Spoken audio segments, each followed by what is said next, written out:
Hey, welcome to Socialism for All. This file is being recorded for the February 2021 edition of Socialism for All. It's an audio file of a speech by Malcolm X called The Cure of White's Disease, Race War. In this speech, Malcolm X makes less of a point of attacking black leaders for not being militant enough and decides to target the speech on whites who have perhaps dropped in on the speech to listen to blacks attack fellow blacks over tactics or similar issues. We're going to play the speech. First, here is a couple of minutes of background information and biography of Malcolm X. Malcolm X was born Malcolm Little in Omaha, Nebraska, USA in 1925. His father died in a car crash when Malcolm was 6, and his mother was institutionalized following a nervous breakdown when he was 12. Malcolm and his siblings were split up and placed in foster care, and although he excelled in school and wanted to become a lawyer, he was discouraged by teachers on the basis of his being black. He dropped out, turned to crime, and was caught at the age of 20, sent to prison for a number of years, and there he became involved with the Nation of Islam organization. From the early 1950s, the FBI monitored Malcolm's activities, including his rapid ascent through the Nation of Islam organization following his parole in 1952.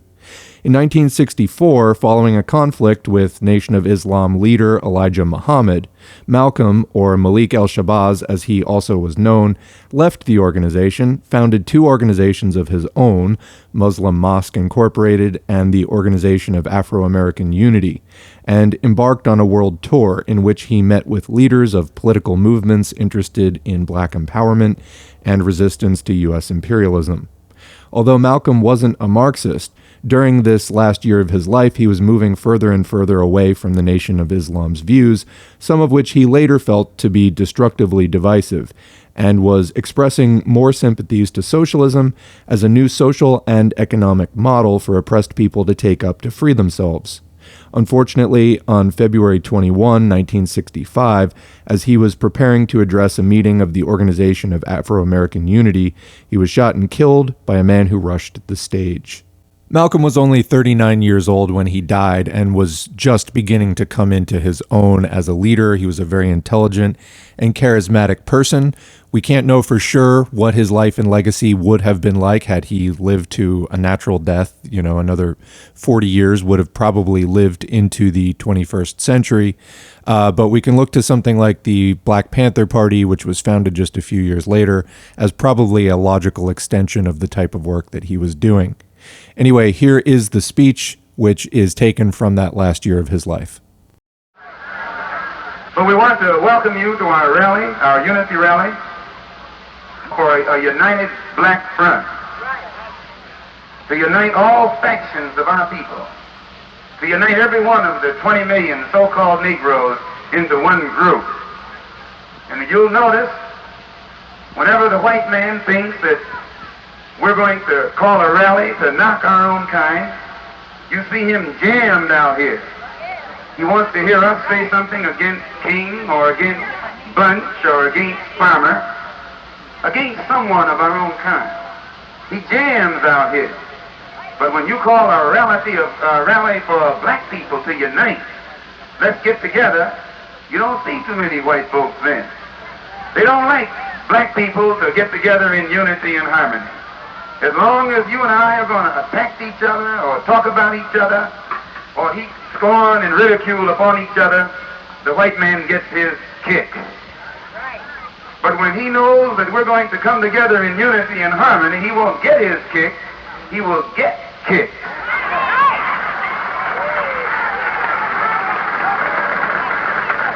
When you see you and I getting together, it is because we have begun to realize that we have a common enemy. And the only time we'll be able to come together with a common objective and a common goal is when we first develop a common motive. And that motive is best developed by recognizing the common enemy. And that common enemy is the white man. I say that common enemy is the white man. The white man is your enemy, whether you are a Baptist, whether you're a Methodist, whether you're an Episcopalian, or whether you're a Muslim, or whether you're a Mason, or whether you're an elk. If you find yourself running into opposition when you're looking for freedom, justice, and equality, or some kind of rights, you have to agree always the one who opposes your rights is the white man. Some old blue-eyed, blonde-haired, bad-smelling white man.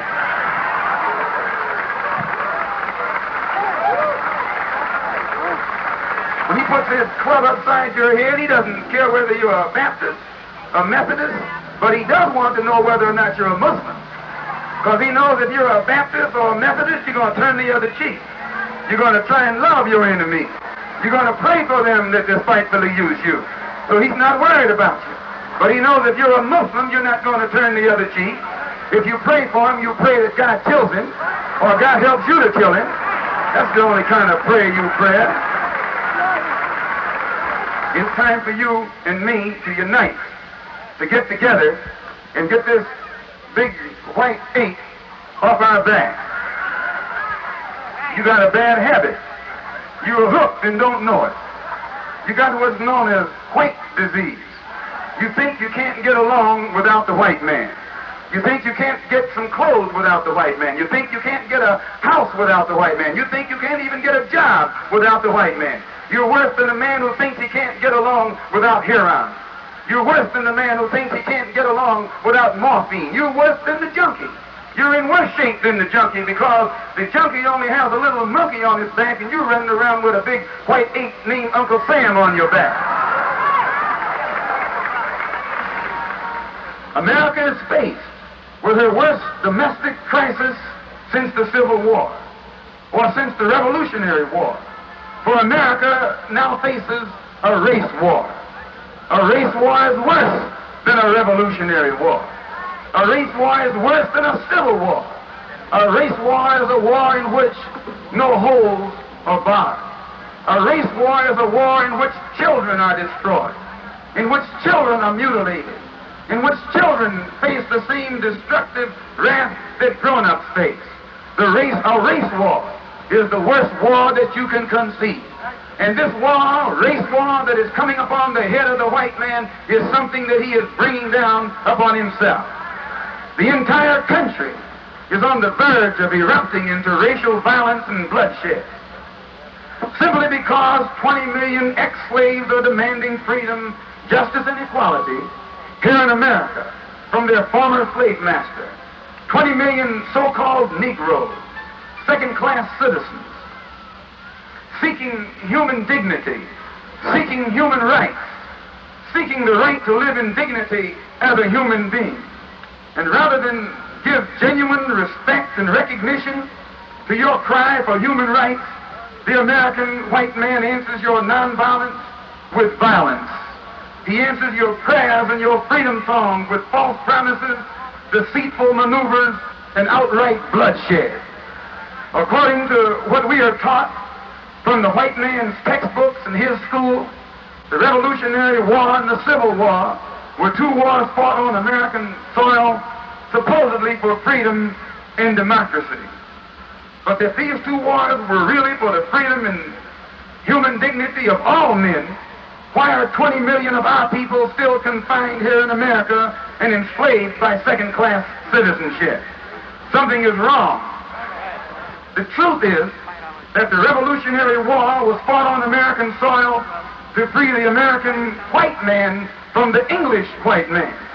The Revolutionary War was never fought to provide freedom and democracy in this white country for the black man. Our people remain slaves here in America even after the Declaration of Independence was signed. In fact, most of the white founding fathers who signed the Declaration of Independence were nothing but slave owners themselves. It is sheer hypocrisy, sheer ignorance, sheer insanity for our people here in America to celebrate the 4th of July as Independence Day, while white America still denies us first-class citizenship that goes with an independent people. And it is nothing but hypocrisy for the American white man to pretend that the Revolutionary War was truly a war of independence as long as 20 million black people here in America are denied the privileges of an independent people. Don't let the white man fool you. Don't let the white man smile at you and lull you to sleep. Behind that smile is a vicious heart. Behind those teeth is an animal-like beast who doesn't have it within him to want for you what he wants for himself and his own kind. Don't let that man fool you.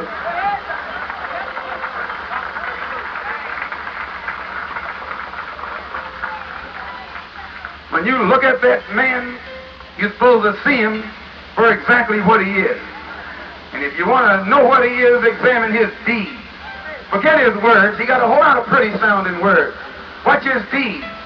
His deeds are like the deeds of a snake, the deeds of a serpent, the deeds of a dragon, the deeds of a reptile, the deeds of a beast. Why, nothing but a race of beasts would take dogs and stick them on little black babies. Nothing but a race of beasts will stick dogs on black children and black women. Nothing but a race of beasts. And it is these deeds today that's causing the wrath of God to come down upon the head of the white man. And when you see him as he is and see how much hell he's catching, you're out of his mind to want to be with him. You're out of your mind to want to integrate with him. And you're really out of your mind if you take time to forgive him and ask God to have mercy on him. No, ask God to judge him. Ask God to do unto him as he has done unto you.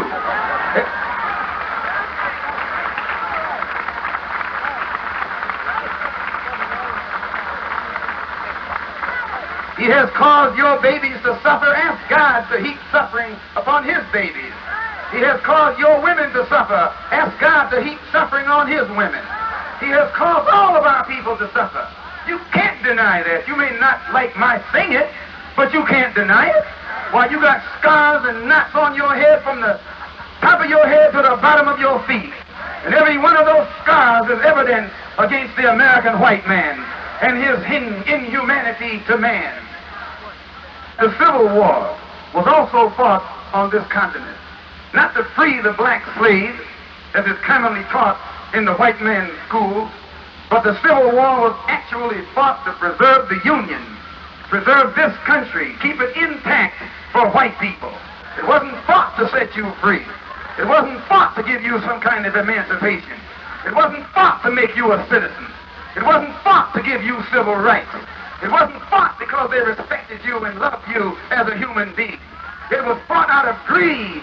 It was fought out of selfishness.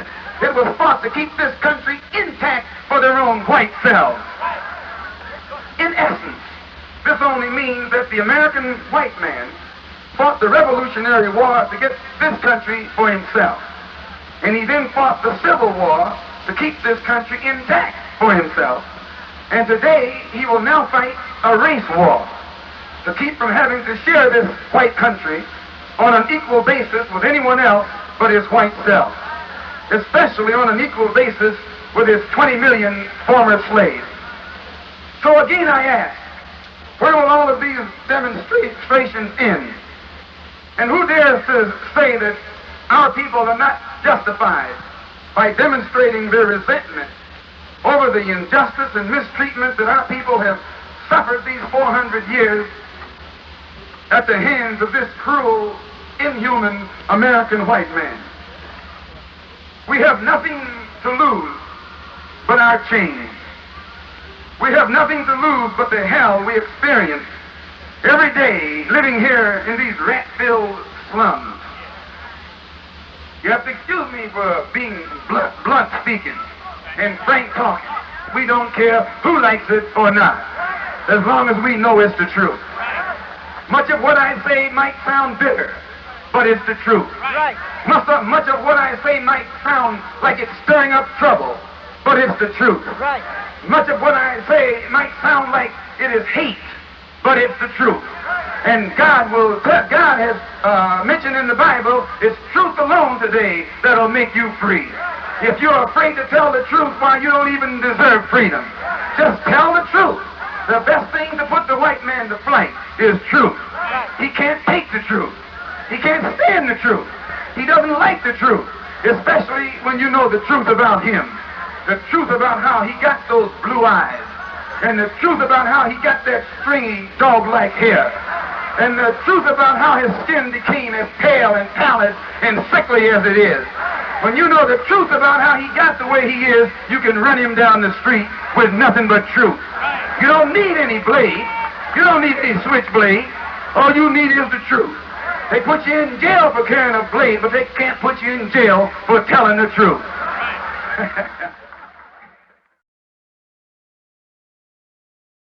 And that's the video. Thanks to our current patrons whose names are on the screen. If you'd like to get your name on the screen or just support us financially, you can go to patreon.com/socialismforall and sign up for a monthly donation. You can also follow us at facebook.com/socialism4all. Used to have a page at FOR all, and it got throttled to death by Zuck.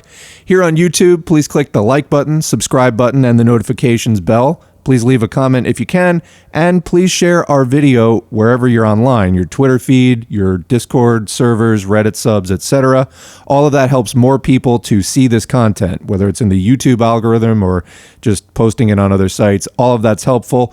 All of you out there supporting and promoting this content makes it all go that much more smoothly. We need to end capitalism, normalize talking about socialism today, and it's really kind of our only hope for a better tomorrow. Thanks for all you do, and we will catch you in the next video.